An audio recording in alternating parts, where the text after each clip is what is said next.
guys, I wanted to come to you today with my April wrap up for the books that I've read in the month of April. I ended up getting through 7 books. I am through 24 out of my 25, so I'm gonna have to reset my goal for the year. But I just filmed my my March wrap up. I got behind on that, so I did film that, but I wanted to get this one to you while it's still a lot fresher in my mind. So, the first book that I read, Harry Potter and the Sorcerer's Stone. I have decided this year that I want to read as many genres, as many different types of books, whether it's thriller, sci-fi, any of those types of things. YA, I've got some YA books, these kind of books. Manga, I have some manga books that I've got. So I just wanted to try reading different books. This one I tried when they came out, and I don't know if I got a hold of the first book or not, but I did not like it. So I was sitting there one night and I'm like, let me try this again. So I went on Amazon and I got this book for $7, $6 I think, $7. And I read it and I actually liked it. I'm not a big fan of the author, but so I went to the Goodwill and I found 4 of the books. I found 2, 3, and 6. 2 and 3 are like brand new, like this one. And 6 does have a crease in it, but I don't care. And I will get the other ones that way so that I don't have to support the author. That way it will already, someone else will have bought the book. They will be secondhand, and I will get them that way. But I really did like the story. It was cute. It was something that I really liked. I understand it a lot more now. I guess I was just in the right frame of mind now, so I need to read the rest of the series. Am I going to become a huge Harry Potter fan? Probably not. I don't see why that would happen now, but I will say that it is a very cute book and I loved it. So I would definitely give it a 4.5, just by just me liking it that much. So it's not, well, does it stand out? Is it a memorable thing to me? No, that's why I'm not giving it a 5-star on that one. Another, I can't even remember how these went in order at this point. But I'm gonna tell you my other 5-star, and it is Verity. This was the one book that I was like, I don't know if I'm gonna be scared. But this book, I have never read anything by this author. This is another one of those mystery thrillers. In my last video, I said that I have not had a lot of mystery thrillers that I've read, maybe a couple. This year has just been The Paris Apartment and this one. I did not see, there was one thing I kind of saw coming in one of it, but this book is messed up. It is seriously messed up.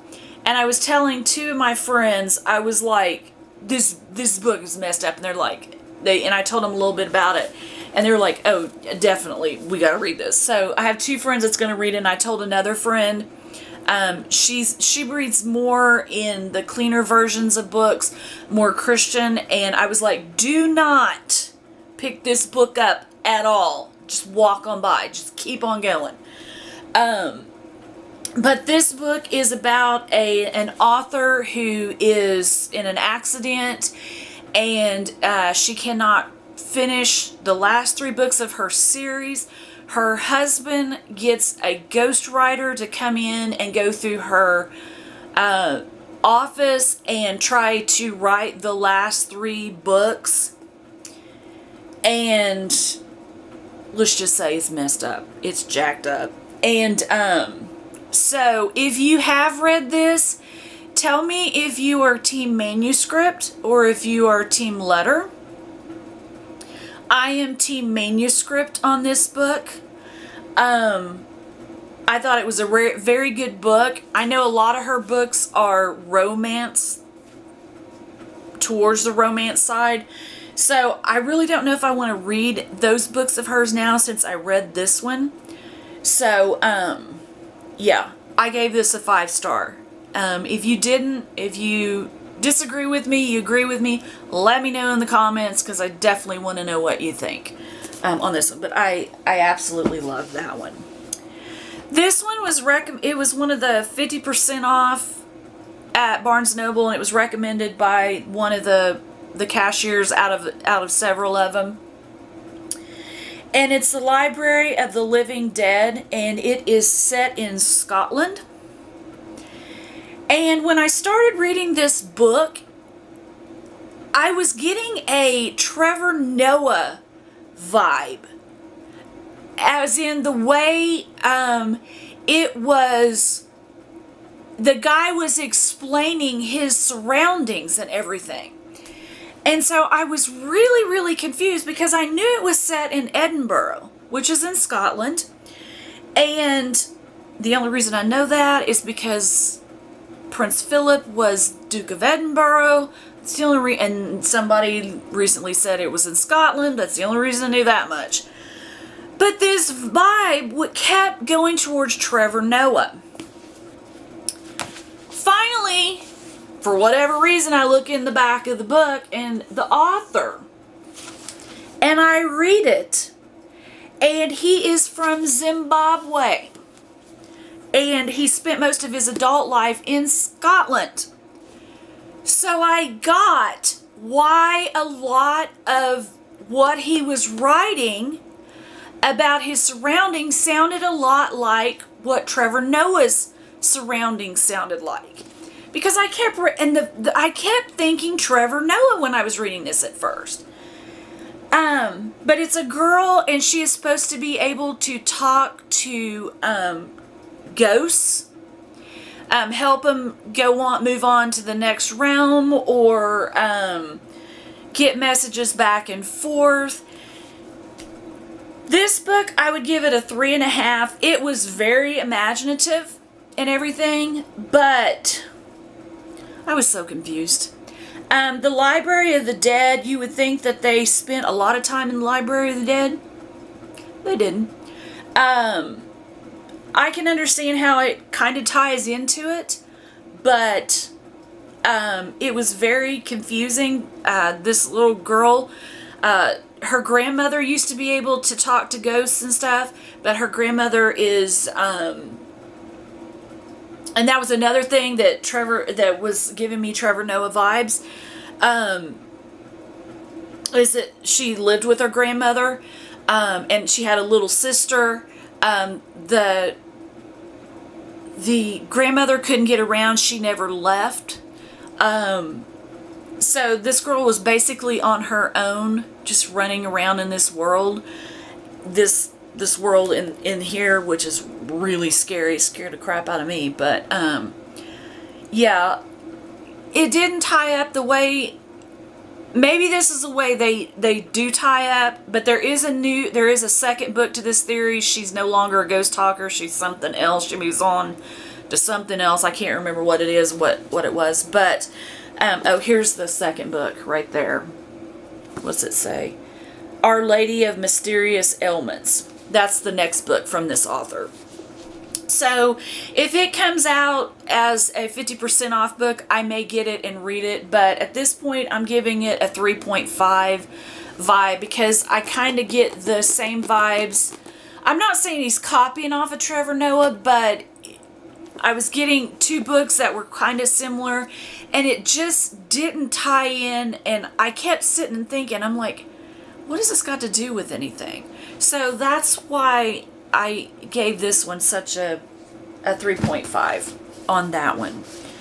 I read Janet Ivanovich's Fortune and Glory, Tantalizing 27. There's 28 and 29 is coming out this year. This is about her, Stephanie Plum, and Grandma trying to come up with the keys and find out what the keys go to. And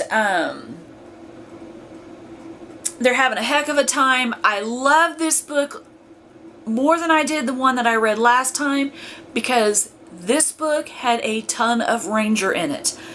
I am a Ranger fan. Let me know down in the comments if you are a Team Ranger or a Team Morelli. I am a Team Ranger. Love me some Ranger. But this book was good. I would give it a 4.5. I love Janet Ivanovich's books. A lot of people say they're getting old. To me, they're not. I still laugh, and when I laugh, I'm still laughing. I love it. So I give it a 4.5 on this one because I loved it that much. Then I went back to a book that I had read before, and I remember this book because of these shoes. I remember it talking about these shoes, and I remember the Chicken Marsala.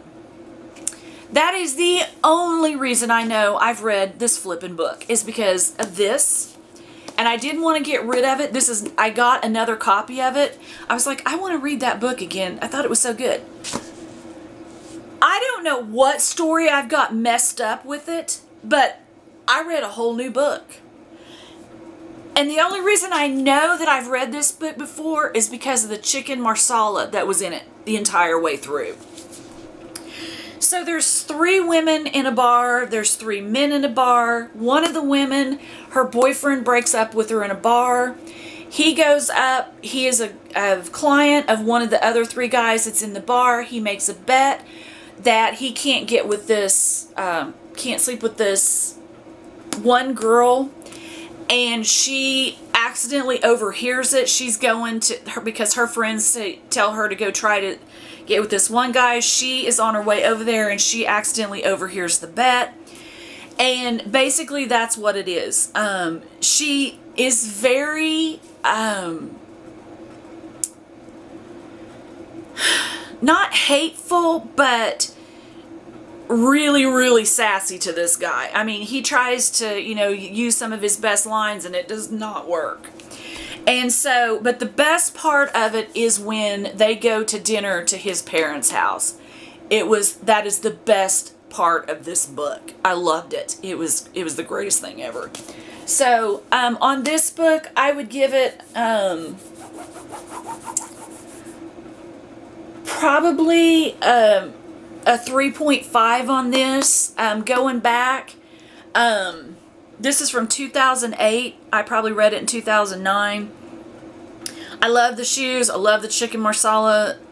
The story's kind of, it's good, but I think I'm a little jaded now, so I'm just like, yeah, right, this is not gonna happen. So that's kind of why I gave it a 3.5 on that. So will I keep this? Will I read this again? I hope not. I love the cover. I've started taking notes about books, and I'm going to put in there, please do not pick this book up again. So the last 2 books that I have here are from the dollar store. Last month I read 2 books from the dollar store. I loved them. They were good books.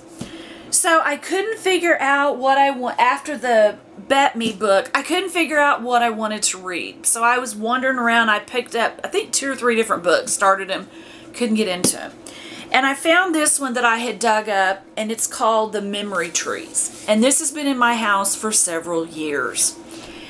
And this is a very good book. It's about 12 lines of women that have lived on this one land. And it's talking about, the main character is this girl. She's 16 now. When she was 8, her sister got killed on the land. Her dad came and got her and moved her to Florida. That's where he lived. Her mother had a mental breakdown. She was in the hospital. So 8 years later, she comes back to Vermont to this place where she was at, and her family, all these women had been fighting against this other family, and parts of them had killed each other because they'd been on branches, and it was a big mess is what it was. But it was a very interesting book. It helped my it was 400 and I think 13 pages long. It held my interest. It was a very good book, and I was very surprised at how it turned out in the end. So I did love this, and I will give this a 4.5, and this came from the dollar store. So if you get this, please watch the trigger warnings on it. Look them up to see what they are, because there are some things that could trigger people. But she did find these, she calls them little favors, and where's it at now? There's a lot, dadgummit, now I'm orange. There's a lighter, there's a watch, there's a necklace, there's all these favors that she keeps finding, buttons, she keeps finding these things. Hello. Thank you. Now that I'm not orange now. She keeps finding these, so definitely, if you can find this book anywhere, I would definitely say yes, it is definite read, but please watch out for the trigger warnings on it. And the last book that I read was, I guess this is the second book in a trilogy. And it's The Lost Art of Mixing, but it is a standalone book because I don't know what I missed from the first that I didn't get because I loved it. But there's one quote here, and it says, "Every truth has two sides," by Aesop. I don't know how you say that. But this is about a lady who has a restaurant. She lost her mother when she was like 16 or something, maybe younger than that. And food has always been her comfort, and her restaurant brings people together. It's a restaurant, plus she does cooking classes. She has her accountant, and he knows the people that work there. She has a sous chef. She has a washer. She has a lady that has Alzheimer's, that is in the beginning stages of Alzheimer's, that comes and gets into the cooking classes before she gets Alzheimer's. They realize that she has it.